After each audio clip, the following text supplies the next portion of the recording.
And we're back, 107.5. That's a good way to open it. You hear that radio voice? Yeah, I do got the face for Recording? radio. Yep. My dad always told me. Extreme Radio X107.5. The man has made it. Ow! Mod Son. Greatest day of my entire life. How you doing? You look fantastic. Really? Yes. Well, we're off to a good start. Tell Well, me more. You got this energy abound you too. Like, Okay. Yeah, like you know, if I got one thing, it's that. you do have energy, man. You're like got this aura around you. As soon as you walked in, the whole place just lit up. It's like, It's where's kind of this a guy party coming? in here. I don't think I've ever done a but radio you're the- thing where we got like actually. Well, it's actually fun. Yeah, no. Hey, we're fun here, dude. I can tell. This I is can not tell. normal radio up in Vegas this place. does it different. We They've do it always different. told me Yeah. there's something about this place. That's right. And something about Extreme Radio. So welcome. Something about Extreme Radio, Look ladies at and this. gentlemen. Clip Mod that Son. one. Dude, Mod Son. You're playing tonight. I am playing tonight. Where are you playing? Can we it's say? a billiards pub. Oh, yeah, Triple B. You're at Triple B downtown. Triple B. We're going to give away a pair of tickets. How about that? Can we actually? I think so. We're going I'd to do love that. Yeah. I'd love that. I got the thumbs Of up course, from your people. Of course. You have people. It's a sign. That's so cool. That's so funny also. Of course, like, I never come to Vegas. For some reason. It feels like tours kind of skip over this place. I'm not gonna lie. Yeah, okay? hey. I think that needs to change. It does need to change. You can just come straight here and hang out with us. I will, but don't Yeah. say that because if you need an intern, I will. I make great coffee and a great you? Shirley Temple. Oh my God! my Is that Shirley is that your Temple's thing? out. Yeah. Really? Yeah, You're a that's my drink thing. master, huh? You make a killer barista? Used to be a master of a lot of different things, but Okay. now it's a Shirley Temple master. Okay, and a barista. You could Starbucks could hire you right now. Yeah, If that the would be a gig goes- horrible idea. Horrible idea. Why You is wouldn't that? want to take that drink, but I would talk your ear off. Oh yeah, Yeah. I love that about you though. Yeah. I've read some interviews with you, and I was like, this dude is gonna be great. Okay. Am love I it. living up to Oh, it? you are. Wow, Living man, up. I read good on paper Oh, too. God, yes. Okay. That's you're new to us. Yeah. To Extreme Radio. Sure. So we're gonna go over a couple basics. Okay, come on. Okay. Come on. Hit me with it. Mod Son, movement on dreams, stand under none. Mm-hmm. That's pretty cool. Correct. What is the? Give me your. I know it's an interpretation for all of us. Right, sure, sure. I mean, to me, it's like, don't let anyone, like, tell you can't do something. You know what I'm saying? Don't It's be like, stopped. That's it. I mean, when I started doing this, so I came up playing drums in bands, right? Right. I was in a band called Four Letter Lie. I was in a band called Scary Kids, Scary Kids, Yeah, which was a remember gnarly that. band. Remember that? And when I started doing my own thing, you know, I didn't even sit there. And when I started bands when I was a kid, I would have lists in my notebook of 50 different names. And, oh, what about this one? What about this one? A lot of bad ones. Actually, my first band ever was named Sideline Heroes, which is such a rad name. But when I came upon Mod Son, I was standing outside my mom's garage. I looked up into the sky. I was like, what is my name? And it was like MODSUN. I was like, what does that mean? Right. It said Movement on Dreams, Stand Under None. And I Right. never questioned it. And that's my favorite part about my name is that, like, I feel like it was just handed to me. And there was never second guessed. Instinct is God, you know? And so that's just what came to me. And it really is just like, stand under none, dude. I got told no. I came from Bloomington, Minnesota, okay? All sports, all Yeah. athletes, that's it. And the cold. Yeah, and the cold, And the very cold? cold. I played hockey growing up, trust me. Did you? I did. What I was your nasty. position? I was goalie. Really? I was nice, too. I was nice. I'm not gonna lie. You I was were. nice. You were I was nice, nice. huh? I was Okay. nice. And I quit all that. And that was the big thing. I was nice. I was gonna go, like, they were slating me. Minnesota has, like, the biggest hockey community. They were slating me. They're like, yo, you stay with this, you'll go pro. Okay? And I was like, I'm quitting. Like, this isn't for me. I'm gonna pursue music. And it was just everyone. I mean, I had coaches and adults taking me out to lunch being like, you're gonna ruin your life. Do not do this. Do not chase this dream. I heard 1 in a million so many times in my life. And I literally I would look at these adults and I just had that confidence as a kid. I said, you're looking at that million, Jack. There you go, baby. I'm sorry, I said it wrong. You're looking at that one, Jack. That You're looking one. at that million. They're like, yeah. Yeah, we know. We You're know. like, no. We know, buddy. You're like, That's what we're saying. You're like, look, Yeah. I need to chase this dream Yeah. and keep my teeth. Yeah. Funny. No braces. I got this gap. It's hot. This gap is you're hot like, I right wanna now. keep my teeth. Yeah. But that's what it is. And I tell all these kids, dude, I came from the crowd. So when I'm looking at the kids in the crowd, I'm like, you are me. Yeah. You can do this. I don't like to call people fans. I don't like that word because I didn't feel like a fan when I was in the crowd. I was like, I am going to do what you're doing. I don't want to feel like there's this, I'm doing something you can't do, look up to me. And so it's just moving on dreams, stand on and believe in yourself, and don't let anyone tell you that you can't do it. Were you one of the, I was a misfit in high school, Yes. right? Like I was with the crowd over there that was getting high Sure. and doing all the bad things. Yeah, and I can you know, feel we it. hear I it, can feel right? it. Yeah. That was you. 100%. Yeah. So I graduated in 2005. This was at the height of like emo music, pop punk music, all that, right? This was when we all started wearing girls' jeans. Yeah. I had half my hair dyed. I did not bring a backpack to school. I brought a briefcase. Yeah. I was wearing scarves in the summer. I was trying my best to be the weirdest. And but like, you know, I had this, like you said, when I walked in, man, I have an energy. And like that's what I look at certain things as superpowers. Like I don't look at talent as a superpower, to be honest. I look at everything else as like the superpower. It's like, listen, I'm going to walk down the street today. I'm going to see someone playing guitar and singing. And like, there's a good chance I'm going to meet 90% of those people. And they are more, quote unquote, talented than me. Okay. It takes more than that to do what this industry has requires. you doing. 100%. Yeah. 100%. You got to have something You have to inside utilize you, the man. other superpowers, okay? Right. How can you just affect people by being around them? How can you leave the room better than the way you found it? You know? That's just like a way to get what you want in this world, you know? You started out in punk bands. What was your inspiration in the punk world?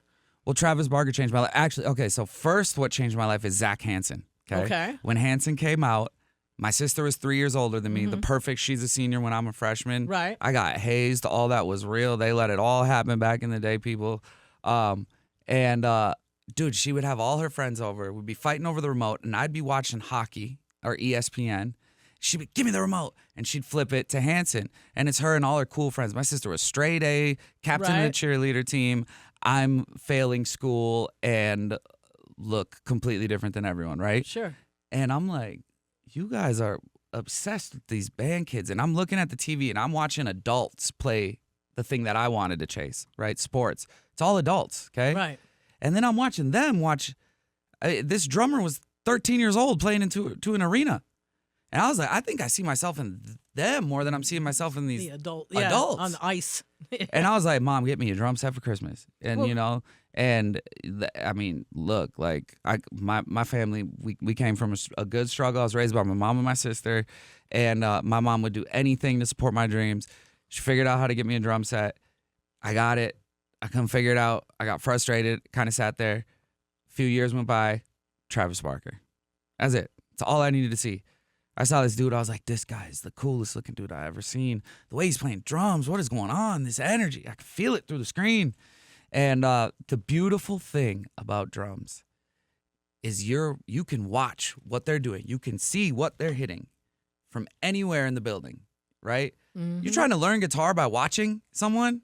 It's an uphill battle. Yeah, You're like, definitely. what? I can't get even the tell what finger you're doing thing. with your Yeah. fingers. Yeah. Most of the time, it looks like your finger's there and it's just sitting above the string, right? With drums, it's like, no, you're really hitting that, Yeah. okay? So I sat, this was 56K dial-up internet. I downloaded a Blink-182 set. Right. It took me 3 months to get this set. You know what I'm saying? This was when you picked up the house phone, that internet was off, you know? Right. And the olden greatest days. thing about what you could do back in the day when you were downloading something is you could preview it.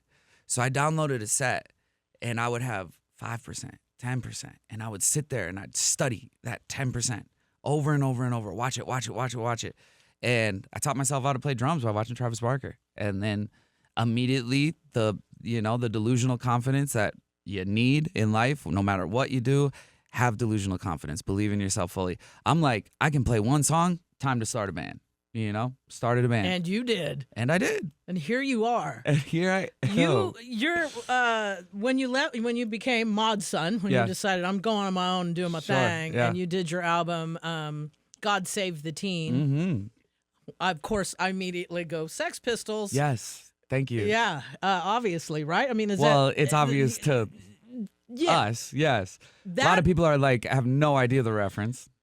They don't. Dude, how is that? It I says so. God save the mean, queen, right? Of course, yeah, but But that told me your punk influence. And then it was Yeah. like, yeah, no, he was in punk bands. I was Yeah. like, oh, okay, yeah, that makes a lot of sense. Yeah. That album was a breakup album?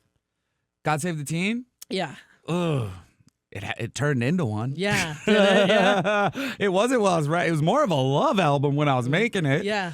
Looking back on it, yeah, it would definitely turned into one. Yeah. Yeah. Is it, The one before it was a breakup album. okay, that so was I had the, and this was the love album. Yeah, the album before it was called Internet Killed the Rockstar. Another That's it. reference There that you go. obviously Yeah, understand. Oh, yeah, okay? the Buggles. I was doing those the play on word, album titles, and that was a breakup album. So Yeah. you could feel that in that one.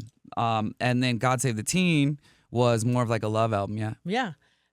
The new album is being worked on, Yes. coming along. Yes, Where it's the longest I've worked on an album. I've been working on this album for about a year and a half now, and it's actually a really nice thing. It's not like a struggle. It's not taking this long because I'm like struggling with it. I'm actually just like really. You know what I want to make this album? I want to make this album that in 10 years, someone says, "Oh, you haven't heard of Mod Sun? You got to listen to this album first." There you go. Right? Yeah. Like I have that with Bob Dylan. If anyone was to be like, Bob Dylan, you want me to listen to Bob Dylan? I'm gonna say go listen to Blood on the Tracks. Start there. Yeah. Right? And then go around. Dude's got 55 albums. You know what I'm saying? You can play around. Yeah. But I want to make my go listen to this album first. So if the breakup album and the love album, then what is this new album? Oh, that's a great question. This album's kind of telling me what it is. It's definitely me being like, it's definitely like me making kind of my very American feeling songs, classic songs. Oh, all right. Songs that Americana feel- stuff, huh? It's very like alternative Americana, it's big open C, G, D chords, and it's got a great energy, but it's got, a lot of dynamic in it. Like this next song I'm going to release is just me and a guitar, recorded all one take. It was a rainy day in Hawaii with the windows open. I recorded this song one take. Yes. I got a little harmonica part on the end. Like I'm touching things that I really love. And then the song that I'm following up with it's my baby. It's called The Shakes. That's the one I'm gonna be coming here knocking on the door when I drop this song, The Shakes. Bring it on. All right. Yeah, It's I'll like, open the door. I'll be it's like, my who's one. knocking? I got my Mod guy. Sun's out I there. All right. got my guy Artie here, who's actually the one who allowed me to help me walk me in the door here today. But yeah, he's like, man, this the one. This the one. We're gonna bet on this one. The turning point of your life was getting kicked out of a band. Absolutely. Oh, you're good. Do tell me about that. You are Like, good. You are good. Well, thanks. The turning point. Well, I guess I realized this. Okay, I realized with anything in life, being a team player is wonderful, right? But if you are putting yourself in a position where someone can pull the rug out from under you and change your whole life in one phone call, it's a dangerous place to bet on. Okay, and being in a band, okay, and I loved being in a band, but let's just be frank, I came from struggling band years. I mean, there's kids getting on their first tour right now on a tour bus, making guarantee money to a packed house. Oh, I came from a different place. I came from, we get in a van that can barely make it to the show, and we get on stage in front of 5 people, and the reason we're getting on stage is say, hey, we need a place to sleep tonight, okay? Like, no money, no nothing, and that was fun. It was really fun, and that's in my DNA. I really struggled to get here, but I'm gonna bet on myself. I can't bet on my best friend. I know I'm reliable. That's one of my traits that I hold really high for myself, is to be reliable. If I tell someone I'm gonna be there, I'm gonna be there. If I say I'm gonna do it, I'm gonna do it, and I believe in myself to get that done. And once I got kicked out of a band, I mean, it really turned me into the mindset to say, all right, dude, you've always wanted to be at the front of the stage. You should have seen me when I was playing drums. You could tell I wanted to be at the front. Right. Oh, I was a showman, And I was like, we're going to do this. And I spent 10 years rapping and why Bob Dylan's my favorite artist? Because I grew up in Minnesota, first off. But right. I would hear all the time, this guy can't sing. This guy can't sing. You hear it all the time about Bob Dylan. Finally, there's a renaissance happening right now because of Timothée Chalamet playing him. Brilliant performance, brilliant movie. I would tell people this all, you can't sing. I don't like his voice. And I said, you know what? Like, I'll never forget the first time I sang. And I said, what key? I didn't know what I was doing. I said, what key am I singing in? My friend said, you ain't singing in a key. You might as well never sing again. Right? Shut me right down. Yeah. I got real embarrassed. I went back into my shell. And I was like, all right, I can play drums, so I have rhythm. And I love words. Let me see how I can make this work. And I started rapping. And I spent 10 years rapping. And I made it out of my hometown because I had this specific niche. Right. I made happy rap music. Right. Law of attraction, manifestation, rap music. I called it hippie hop. Yeah. And once again, I got laughed at super hard. But it was so niche that people found it and they're like, oh, I like this. Yeah. This guy's not scared. You know, there's no fear in this because you're not going to enter the field of rap making positive manifestation, law of attraction rap music and think that we're all just going to love you. Right. Yeah. Right. You already know there's going to be a level of what is this? Right. And it pushed me to just believe in myself and do my thing and rely on myself, you know? And now I get to bring along the people. Yeah, you know? do. Yeah, and bring that I energy. get to bring along a band. energy, And I still man. get to do all the things, but I'm betting on me. Your mom must be an incredible influence on this because, I mean, I'm hearing somebody who was raised by someone who had to go do it on their own. It's exactly right. Yeah. It's Single mom, A right? single mother. And my mom worked for my father. Okay. My father was a Hell's Angel, just insane. He wore a boot. You can see if you can see right now. I got a leather jacket, Yeah, boots you got on. some of that influence rocking, My dad yeah. wore. I never saw my dad wear sweatpants. Let's just say it like that. Yeah. He woke up, put on Levi's, a pair of boots, got on a motorcycle. Right? He was crazy. He's out of his mind. My mom was working for him, and when they got divorced, which I was 6 years old when they got divorced, he fired my mom. My mom got given full custody, and the house that we were living at, the house got foreclosed on because my mom didn't have a job. We got kicked out of our house on Christmas, okay? Ugh. And we moved into government-sanctioned apartments, okay? 2-bedroom apartments, me, my mom, my sister. She basically started as an intern of a company, okay? And worked her way up to the top over like 20, Oh, look at 25 her. years. Wow. Worked her way up to the top from nothing, from the very bottom, dude. And I just watched that struggle, but the greatest thing is she never showed us, you know? She never showed us that. I had to find out later. I was like, oh, wow, like we were really down bad. She was like, yeah, we were. You know, I couldn't show that to you kids. You know, what Right. good would that do? She always just like, she just for me to play hockey, right? That was an expensive sport. She would go work the concessions. She would go work all day at her job, and then she'd go work the concessions at the ice arena so she could afford to pay for me to play hockey, right? Yeah. She was that type of mom. She just had it, man. Oh, she was just like, she gave up all her dreams for ours, you know? And so my sister works for me now, okay? Okay. So my All right, sister's that's here with me in great. Vegas. Okay. She's my tour manager. Okay. And my mom is my business manager, you know? Oh, that's fantastic. I was about to say, is your mom like into Yeah. your, but you Yep. just She's my answered business that question. manager. Yep. What is the greatest gift you ever received? Just period. Greatest gift I've ever received. Greatest gift you were given? You know, we've been so like hippy dippy with all these answers that I guess I'm gonna say like an actual like thing that I treasure, right? That I have. I was given a gift by my best friend. It's a guy named Machine Gun Kelly. He gave me a signed copy of my favorite Charles Bukowski book, Last Day on Earth. Oh, wow. And Charles Bukowski to me, polarizing writer, you know? You either really love him or you really hate him. I love art like that. Yeah. That middle down the road art Yeah. doesn't do it for me. It's like Bob Dylan. You think this guy is the biggest. It's Andy Warhol. You're either like you are a genius or you're a fraud. That's Right. like the world I live in, right? And Charles Bukowski, man, he said this. This is what always hit me with. He said, never turn a sentence into a paragraph, right? Cut it all down. If you can make them feel it in a sentence, and that's like a metaphor to life, right? Walk in, make them feel it, you know? Have guts, right? Write with guts. Do everything with guts, with bravery, And don't turn a sentence, don't turn something that can be just put like this into something that's all this. And this is all on the back of me talking for the last 15 minutes when I could probably just give you answers and say, No. Charles Bukowski signed book. You keep going.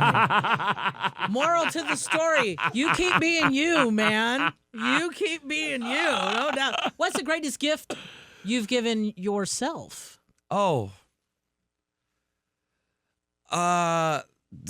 Sobriety. Okay. Sobriety. Yeah. Yeah. Being present, you know? Yeah. Being present. And Sobriety. You're sober how long? 5.5 now? years. I was going to say over 4 dude. years, but yeah. 5.5 years. What was the turning point when you were like, I can't do this? Overdose. Got a second lease on life. Yeah. Woke up on a bathroom floor. Got given my life back. Never touched it again. Stayed strong. Now I go out and I get to, you know, it's a community where you get to go and help. It gives you a role, you know? Like I have a role in that community. When I get called upon, hey man, come talk to these people, come do this, it's a yes. You don't even question, you just say yes. And it's like, it's nice to be able to be a person that lives my life where you think, you know, I tell people all this time with sobriety that like you're gonna try to get rules placed upon it, but you can make your own rules with this. The only rule is that you don't do the thing, okay? Right. So you stay sober. That's the rule. But I went out every day once I got sober. So I got sober, woke up on my bathroom floor, cold turkey, went sober. I went out every day and did all the same things and hung out with all the same people for the next for 30 days after that, right? Right. And to me, that was me saying, all right, let's test my discipline because here's a little known fact. An addict is the greatest discipline in the world. There is an Olympic athlete discipline right. to an addict. Yeah. For someone who's like, I'm going to do this every day. I'm going to wake up and whatever it takes, I'm going to end up under the influence of something. That is discipline. Yeah. You transfer that discipline to something that helps you, you can take over the world. Absolutely. And it's like, let me test my discipline. Let me put it to the test. I don't want to live the life of having to be like, I got to change all my friends. I can't go out anymore. That's why I'm saying, what do we say right away? Shirley Temple. I'm like, I'm in the bar. Temple. I'm in the bar at 1:30 a.m. toasting Shirley Temples, having more fun than everyone. Right. You know? Yeah. They're falling over. I'm standing on the couch, just 2 Shirley Temples in my head. Let's go. I was designated driver on my 21st birthday, That's beautiful. and I had more fun than anyone. Exactly. Yeah. I say to everyone, I say I'm the best Uber driver in LA. You call upon me, I'll pick you up. Yeah. That's awesome. Yeah. Mod Son, new album is coming when? It's gonna come probably around like back to school time, right after the summer. Okay. That's my goal. You know what I'm Yeah. saying? All these things shift around. No, you're doing your boogie. I would love to do that. I'm doing Warped Tour dates through this. They're a little spread out. It's like June, July, and October, November or something. They're all spread out, but I'm gonna schedule a little like run around that, and then like once like back to school hits and it's like going up into that like fall time, I'm just gonna hit it hard. I plan to like drop this album and go on tour for a year straight. Like that's Perfect. yeah. Tonight, Triple B. Yeah. All right, we're gonna give away a pair of tickets. Actually, in fact, Please do. I hope there's some Mod Son kids listening out there because, like I said, I never come here. I always have people like come to Vegas, man. And of course, like the one time I come, it's a private show. So well, we're gonna make it a little bit unprivate. yeah, it's gonna be a house party tonight. We already know. We got Artie in the building, friend. man. We're gonna invite one of your friends to this party tonight. So I'll take caller 10 on that one. Mod Son, thank you for coming by, dude. You're welcome anytime. Can I just say something before I go? Go for it. You're wonderful at what you do. Oh, thanks. You really are. Oh, thank you. I appreciate And you got the that. voice. You got the voice. Thank you. You're really great at what you do. I appreciate that. Oh, I love that. Thank you so much, and I'd love to have you anytime. Well, don't say that. I'm telling you right now. Door's always open. All right. Door's always open. Okay. All right. Mod Son, tonight, Triple B, new album, come fallish. Sure. Fallish. Sure. And, of course, the new tune that we've been playing that's doing really good, by the way. Hotel Lights. We're going to play this one right now. Thank you. Let's go. Mod Son, Hotel Lights, thank you so much for coming, man. It's been my pleasure.